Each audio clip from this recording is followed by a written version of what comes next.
Imagine this, you got a mysterious text message, and it's just a bunch of numbers, like 1210. But here's the twist, each position holds a secret with itself. That is, the number of times each position digits appears in the message. Sounds like a puzzle, right? Straight out of Sherlock Holmes? Okay, no matter. Your job is you are just a detective and you have to find whether the position is telling the truth or it is telling the lie. So, hello coders, welcome back to my channel. I'm Mishti Soni and I'm back with a very interesting question this time. Question number 2283. Check if the number has equal digit count and digit value. Okay, so we'll just directly get into the question because this question is really a tricky one. It's very hard to understand. You just have to pay attention what the question is speaking, because until and unless you get the question, it's really very tough to solve the question. Okay, so let's directly get into the question. तो हम यहाँ पे अपने board के साथ ready है. Okay, तो हमें क्वेश्चन दिया हुआ है 1 2 1 0.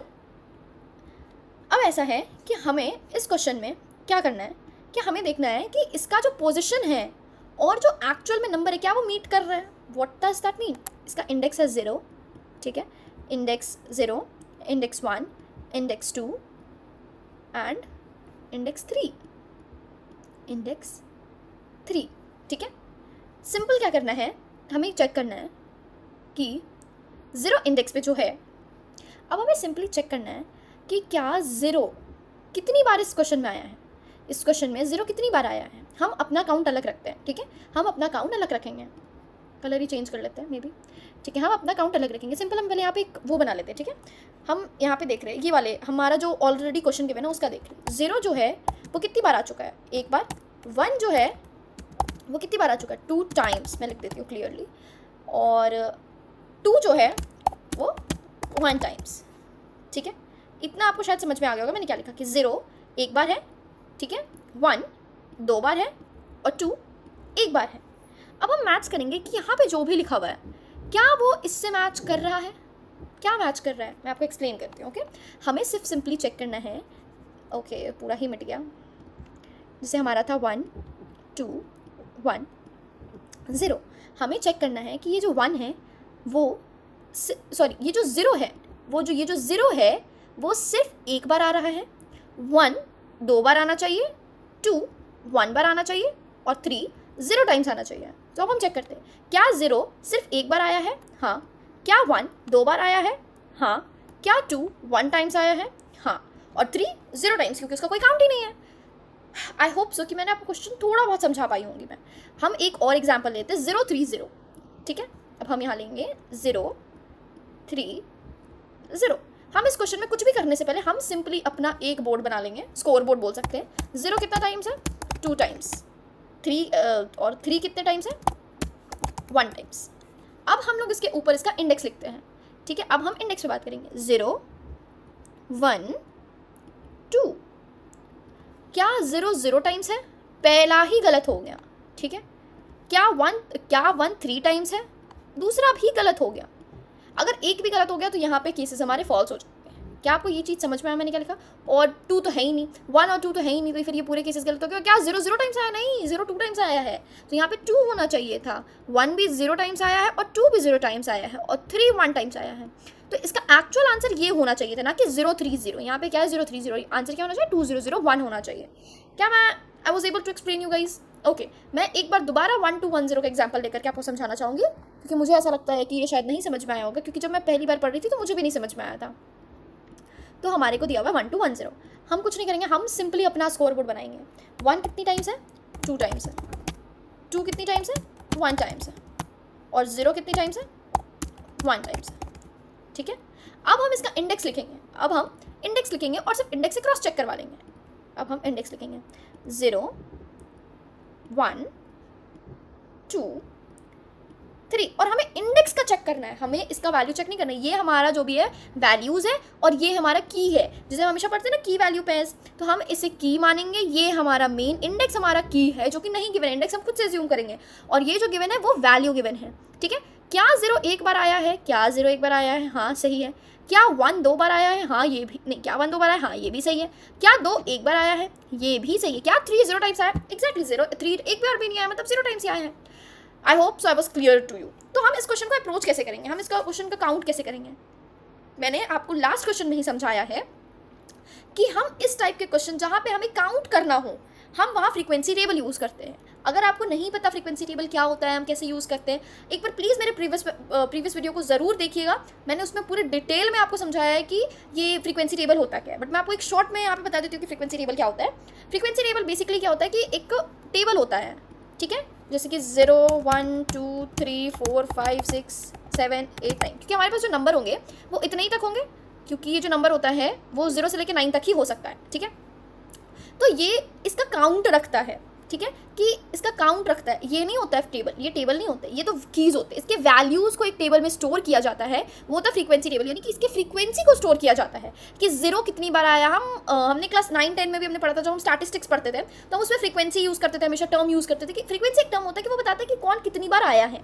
तो 0 कितनी बार आया उसका काउंट लिखेगा, 1 कितनी बार आया उसका काउंट लिखेगा, 2 कितनी बार आया उसका काउंट लिखेगा, और ऐसे करते करते करते 9 तक काउंट होंगे, क्योंकि जितने भी नंबर्स होंगे वो इन्हीं नंबर्स में से क्रिएटेड होंगे, चाहे वो कितना बड़ा नंबर भी हो या फिर कितना छोटा नंबर भी हो, वो सारे नंबर सिर्फ इन्हीं 10 नंबर के बीच से क्रिएटेड होते हैं। तो हम एक फ्रीक्वेंसी टेबल बनाएंगे और उस फ्रीक्वेंसी टेबल में हम क्या करेंगे कि हम इनके वैल्यूज़ को ऑलरेडी काउंट कर लेंगे। अब हम बस कंपेयर करवा लेंगे कि क्या ये जो 0 है वो इतने बार आया है, क्या ये जो है क्या वो इतने बार आया है। हम ऑलरेडी ये टेबल का वैल्यू अपने पास रख लेंगे, ठीक है। हम इस वैल्यू के टेबल को एक्चुअल वैल्यू से कंपेयर करवाएंगे। अगर दोनों इक्वल है तो ठीक है, अगर नहीं है तो we will just return false, क्योंकि हमारा यहाँ पे जो क्वेश्चन में है, हम इस क्वेश्चन में बूलियन रिटर्न करना है, हमें ट्रू और फॉल्स रिटर्न करना है। तो अब मैं आपको इसके थोड़े सॉल्यूशन बताती हूँ। सॉल्यूशन के साथ साथ में मैं आपको एक्सप्लेन करती रहूँगी, सो दैट आपको इस क्वेश्चन का ज़्यादा क्लियरेंस हो, ठीक है। तो हम इस क्वेश्चन में सबसे पहले एक फ्रीक्वेंसी टेबल के लिए न्यू एरे क्रिएट करते हैं। तो मैंने एक क्रिएट कर लिया न्यू एरे काउंट नाम का, और हमें पता है कि इसका साइज़ क्या होगा, 0 to 9, यानी कि सिर्फ 10 डिजिट्स ही इसके होंगे, ठीक है। अब हम इसमें इस फ्रीक्वेंसी टेबल को फिल करते हैं। फॉर मैं सिर्फ डायरेक्टली कैर, मैं यहाँ पे इन्हांस फॉर लूप यूज़ करूँगी, ठीक है। num.to char array, it might be seen like कुछ तो डिफिकल्ट सा लग दिया, but it's not like that. मैंने सिंपली क्या किया है, मैंने नम को एक स्ट्रिंग जो हमारा नाम था, जैसे कि मैंने आपको पहले भी समझा रखा है कि हम या तो 2 तरीके से सॉल्व कर सकते हैं, या तो उसे एक न्यू कैरेक्टर एरे में ट्रावर्स करके, या सिंपली हम कैर एट आई करके नम का जो भी स्ट्रिंग होता है उसका हम कैरेक्टर्स निकाल सकते हैं। यहाँ हमने क्या किया कि हमने सिर्फ इसे एक कैरेक्टर एरे में स्टोर कर लिया है, नम का ही कैरेक्टर एरे बनाया है, उसमें जितने भी स्ट्रिंग्स है वो एक कैरेक्टर बाय कैरेक्टर स्टोर हो गए। अब उनका हर कैरेक्टर को हम ट्रावर्स कर रहे हैं। हम सिंपली क्या करेंगे, count of ch minus 0 plus plus what have I written. मैंने क्या ही लिख दिया है, इसको थोड़ा सा एक्सप्लेन करती हूँ। मैंने इस चीज़ को भी आपको, आप मेरे अगर वीडियोज़ में कंसिस्टेंट होंगे तो आपको पता होगा कि मैंने आपको ये चीज़ भी एक्सप्लेन कर दिया है कि जो 0 का होता है स्काई वैल्यू वो होता है 48, ठीक है। 0 का होता है 48, 1 का होता है 49 एंड सो ऑन, ठीक है। तो अगर हम किसी भी कैरेक्टर जो एक इंटीजर है, एक इंटीजर वैल्यू मतलब 0 1 2 3 ये जो वैल्यूज़ होते हैं, अगर वो एक स्ट्रिंग के अंदर है तो हम उनका कंपैरिजन या फिर उनको स्टोर डायरेक्टली तो नहीं कर सकते, हम उसका काउंट डायरेक्टली तो नहीं निकाल सकते। तो अगर हमें किसी भी स्ट्रिंग को, जो स्ट्रिंग नंबर होता है, उसे अगर हमें कुछ भी काम करवाना हो तो हम उसको इंटीजर में कन्वर्ट करते हैं। जब हम ये कन्वर्ट करते हैं तो ये कन्वर्जन कैसे होता है मैं आपको ये समझाती हूँ। जैसे कि मैंने यहाँ लिखा है अभी काउंट, इसका मतलब ही छोड़ देते, सिर्फ ch माइनस 0 देखते। ये मैंने क्या लिख दिया कि हाँ भाई यहाँ पे ch माइनस कुछ 0 कर दिया मैंने। इसका एक्चुअल मतलब क्या है, मान लो अगर हमारा वैल्यू क्या था 1 2 1 0, ठीक है। ये एक स्ट्रिंग है, इस चीज़ को हम हमेशा याद रखेंगे कि ये एक स्ट्रिंग वैल्यू है। तो अभी 1 जो यहाँ पे आ रहा है ch, इसमें जो 1 है वो एक स्ट्रिंग वैल्यू है, कैरेक्टर वैल्यू हो गया। अब वो स्ट्रिंग था, जब स्ट्रिंग को तोड़ देते हैं तो वो कैरेक्टर में कन्वर्ट हो जाता है। तो 1 कैरेक्टर माइनस 0 कैरेक्टर किया है हमने। अब जब हम माइनस करते हैं तो यहाँ पे माइनस क्या होता है, यहाँ जो माइनस होता है वो उसके स्काई वैल्यूज होते हैं, यानी कि 49 माइनस 48 करते हैं, इसका मतलब इक्वल टू आंसर 1 आ जाता है, और ये इंटीजर 1 होता है। हमें ऐसे माइनस करने पे हमेशा क्या मिलता है, हमें इंटीजर मिलता है। तो यहाँ पे जो हमें मिला है वो इंटीजर 1 मिला है। तो हमने क्या किया है, हम सिंपली काउंट 1 को प्लस प्लस कर दे रहे हैं, काउंट 1 को प्लस प्लस कर दे रहे हैं। अब ये क्या है कि काउंट एक एरे है, काउंट 0, काउंट एक एरे है 0 1 1 2 3 4 5 6 7 8 9, ठीक है। ये है हमारा जो फ्रीक्वेंसी टेबल है, ये फ्रीक्वेंसी टेबल हमारा इंडेक्सिंग है, ठीक है। अब यहाँ पे जो होगा ये होगा टेबल बनेगा, यहाँ पे फ्रीक्वेंसी होगा। अब काउंट ऑफ 1 यानी काउंट इंडेक्स ऑफ 101, ये इंडेक्स का काउंट को बढ़ा दो। अभी सबका काउंट क्या है 0, इसका काउंट बढ़ करके 1 हो गया, ये काउंट 1 है, ठीक है। सिमिलरली जब इसमें 2 कैरेक्टर आएगा 50 माइनस 48 2, ठीक है, 50 माइनस 8 42 2, 50 माइनस 48 2, तो अब काउंट ऑफ 2 यानी कि काउंट ऑफ इंडेक्स 2 क्या हो जाएगा 1 हो जाएगा, ठीक है।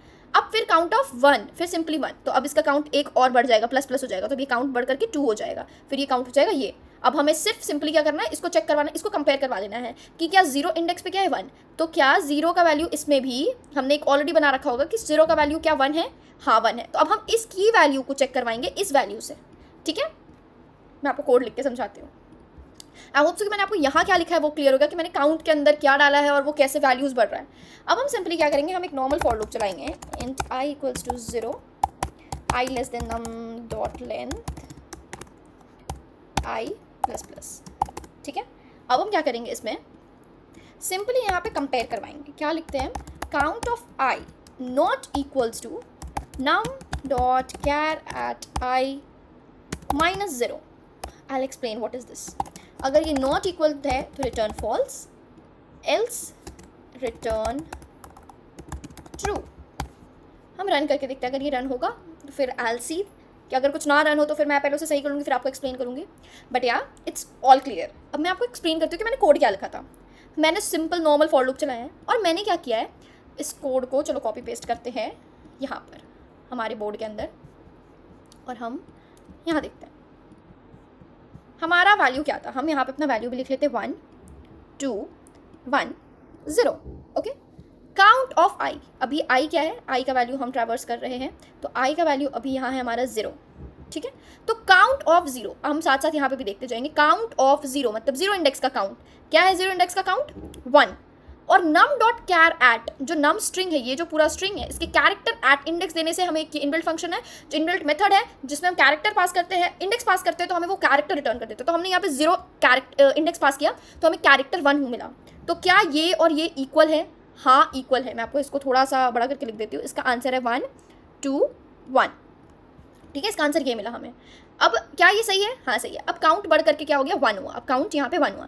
क्या काउंट ऑफ i यानी कि काउंट ऑफ 1 यहाँ पे ये क्या है 2, और num dot char at i, num क्या है यहाँ पे 2, क्या दोनों इक्वल है, तो फिर ये केस नहीं चलेगा। अगर नहीं होता तो रिटर्न फॉल्स हो जाता।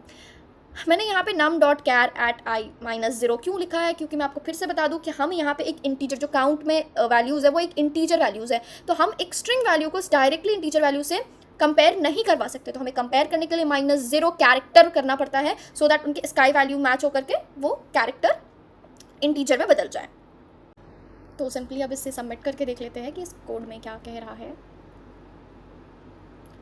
तो yes, this code beats 56% of the time complexity and all the complexity. So analyzing it, so it beats 56% of the code. That is not too much good and too great, but yeah, it's average and it's good. Okay, so now let's discuss something about complexity. So when we talk about the time complexity, we see कि यहाँ जो code है वो n times चल रहा है और यहाँ पे भी कोड n टाइम्स चल रहा है। तो जो big O of n plus big O of n is actually equals to big O of n times. तो इसका जो टाइम कॉम्प्लेक्सिटी है वो भी होगा big O of n times. और अगर हम स्पेस कॉम्प्लेक्सिटी की बात करें तो हमने यहाँ पर एक फिक्स्ड एरे बना रखा है, फिक्स्ड वैल्यू ऑफ एरे हमने दे दिया है, उसका साइज़ दे दिया है, इसलिए इसने ज़्यादा कहीं स्पेस नहीं यूज़ किया, तो इसमें कॉन्स्टेंट स्पेस यूज़ कर रहे हैं big O of 1. So that's all about this video. I hope you have really liked and enjoyed the video. If you have really enjoyed the video, do like and subscribe to my channel. So मिलते हैं कल next धमाकेदार video के साथ. Until then, code करो, grow करो and solve करो. Bye guys.